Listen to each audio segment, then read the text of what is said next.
So, Trump saying he's going to end birthright citizenship, drop that bomb on Meet the Press yesterday, day one, he says. Pretty radical, right? Yeah, no kidding. It's definitely lit a fire under, well, everyone. Maybe even unconstitutional, right? I mean, can he even do that? Well, we need to, get into the weeds a little bit to really see what's going on. We got to start with the 14th Amendment, obviously. Right, right. That's the one that says if you're born here, you're a citizen. Exactly. Section 1 lays it all out pretty clear.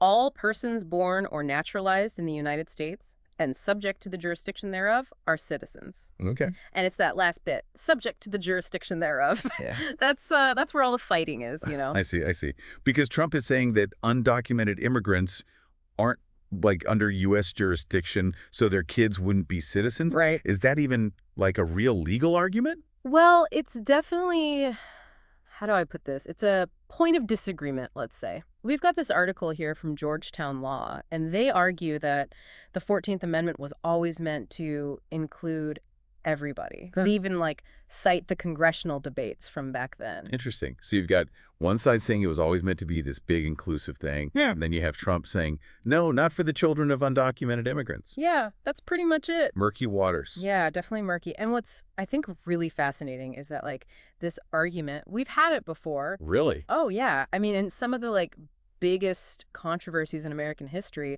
there are some really disturbing parallels. Yeah. Like what? Well, the Georgetown article brings up Dred Scott. Oh, wow.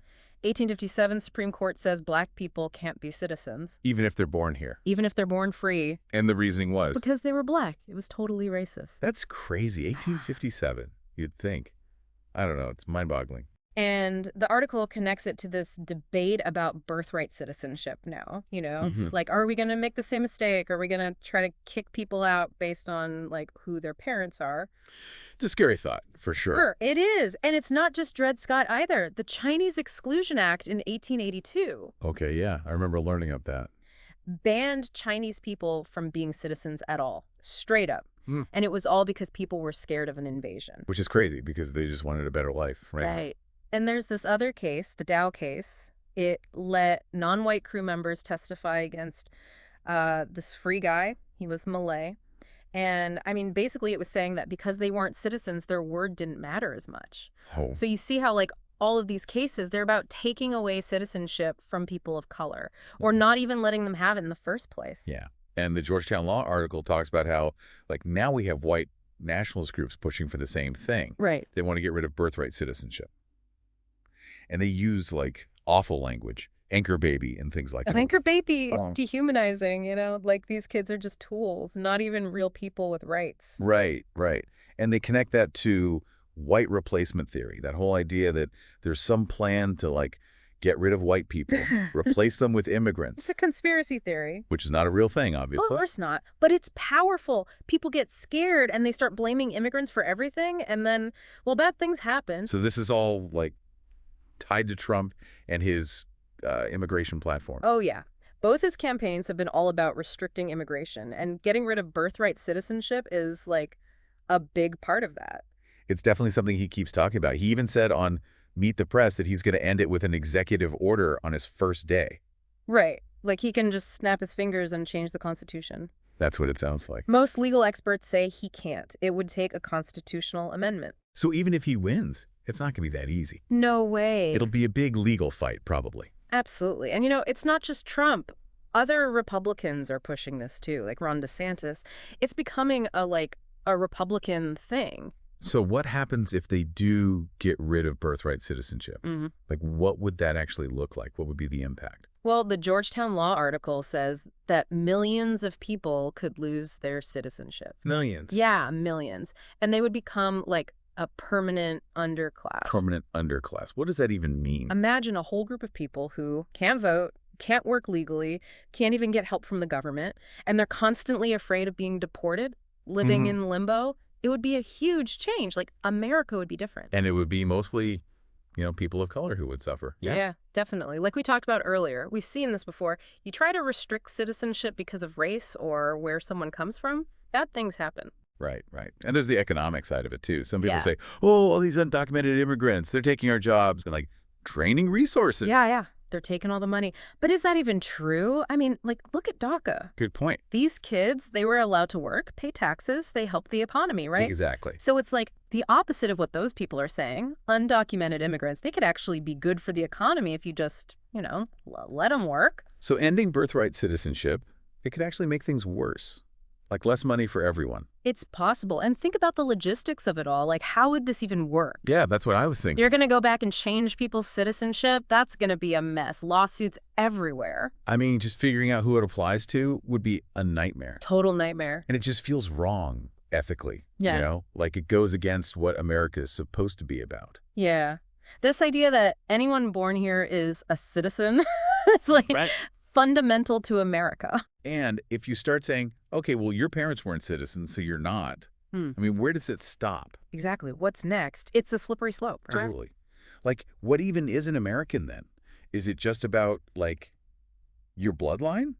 Or is it about being born here and, believing in the American dream and all that? That's the question, isn't it? And I don't think these sources have the answer. It's complicated. Yeah, it's definitely not simple. Ending birthright citizenship. It's not just a policy change. It's like changing what America is. It would change everything. Yeah. And this whole thing, it started with a few words from Trump on Meet the Press, but it's way bigger than that now. It's about the whole idea of America, what it means to be American. Right. And that debate, well, it's going to keep going. Even after the election.